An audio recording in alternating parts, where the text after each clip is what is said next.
little bit something different today. Hello. We're going to talk about my non-horror movies that are my favorite. My favorite non-horror movies. There we go.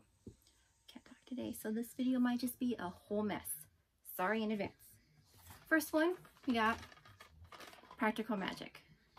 I've probably seen this movie a gazillion times, like a gazillion on VHS, a gazillion more on DVD, another gazillion on Blu-ray because I have the Blu-ray double feature, but I absolutely love this movie. So this is one of my favorites. Could watch it over and over again and never get sick of it.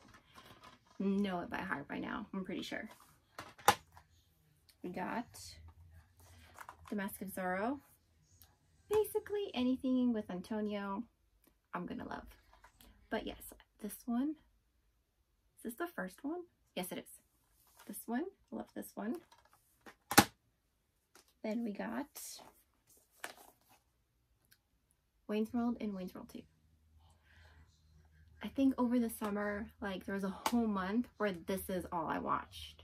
I was in my feelings and I needed a comfort movie, and these were them. I watched these for like a whole month straight. You probably saw on my stories, like I was always posting scenes on my story, and you were probably like, Wayne's World again? Yes. One of my absolute favorites ever since I was a kid.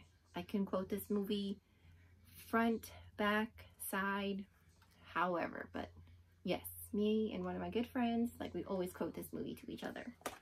Doesn't matter, one or two. Then we got, I've loved this movie since I was a little kid. Hope you can see it. There we go. Labyrinth, and I just got this 4K Blu-ray set this year. I've loved this movie since I was little. So I got introduced to David Bowie. But ever since I was little, I've loved this movie. We got the first movie in this pile with Keanu, The Lake House. It is such a great love story. I love quirky love stories, my favorite. This is one of those, is like one of those mismatch, you know, eventually they meet, but I love this movie. I actually saw this in theaters with my mom and sisters. I wasn't sure how I was going to like it, but I ended up loving it, and it's one of my favorites. Then we got Last of the Mohegans. Another love story. Love it. Action love story set in French Indian War. But yes, I really love this movie. So good. Actually, one of my favorite soundtrack scores of all time. I love this soundtrack. It's so good. Then we got one of two of my favorite love stories of all time, Phantom of the Opera. I think I watched this movie a gazillion times when I first knew it was on Blu-ray. When I first bought it on Blu-ray, my sister was like, enough already, and I'm like, nope. But I love this movie. Phantom of the Opera and Dracula are my two favorite love stories of all time. So this one, I would put Dracula in as my favorite movies, but it's technically horror, so we're not talking about that. But this one isn't, so I can put this one in here. Then we got my favorite version of Cinderella that I put in a yellow Blu-ray case from Dollar Tree, Ever After. Another movie I've seen a million times, and I absolutely still love it to this day. My favorite. One of my favorites. Then we got Nightmare Before Christmas. I can't believe I went almost 20 odd years without seeing this movie. But one day my sister was braiding my hair and she put this on, and after that, black hole. I loved it since then. And I have the cool glow-in-the-dark steelbook.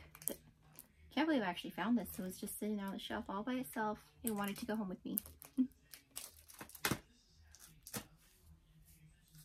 Then we got another steelbook, Edward Scissorhands.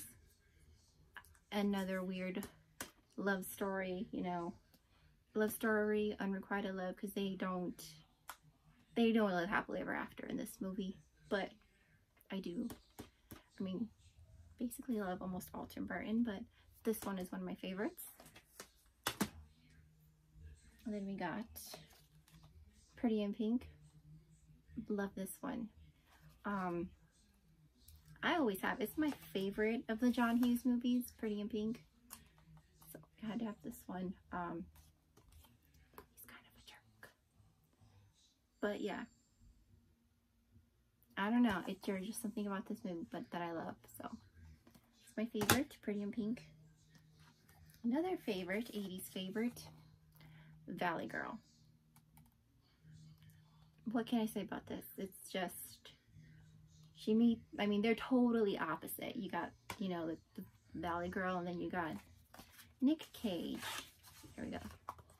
Nick Cage is like the punk rock guy from LA. They meet, and at the beach, they fall in love. He tries to win her. She breaks up with him. Then he tries to win her back, and then they end up riding off in the limo happily ever after at the end. But I do love this movie. It's another great weird love story. Another movie I've loved since I was little, Legend. This is probably where my love for where it was probably like put in my subconscious for all the darkness. Because that is the darkness right there. But I don't know, since I've loved this movie since I first saw it when I was little. And I'm so glad I have this one. It's such a pretty box set. And my favorite, no, there he is, Tom Cruise movie. My favorite Tom Cruise movie. I actually think this is his first movie. I think so. I could be wrong. Then we got, going way back, Bus Stop. Another weird love story. Maybe this should be Jess's favorite weird love story movies. I don't know. But Bus Stop.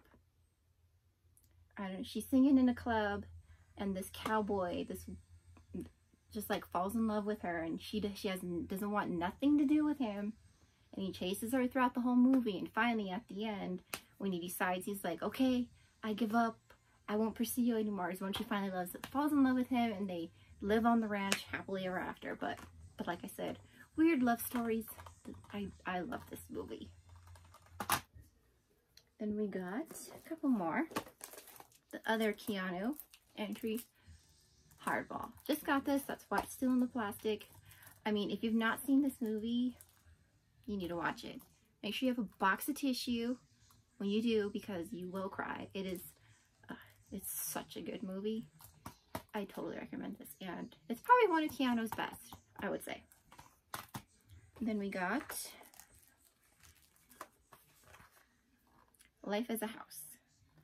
This is just one of those random movies my mom picked up one day, and we all watched it as a family, and I loved it. It's just such a heartwarming family movie, like life lessons. I don't know, but it is such a good story, good acting. I mean, from beginning to end, really good movie. It has Hayden Christensen in it before he played Anakin Skywalker. And last but not least, my favorite crime thriller movie, The Bone Collector. It's just a well-made movie and really good. And before Angelina started looking kind of weird too. So those are my favorites. Bye. Hello. We're gonna do a little bit something different today. I can't talk. Ugh.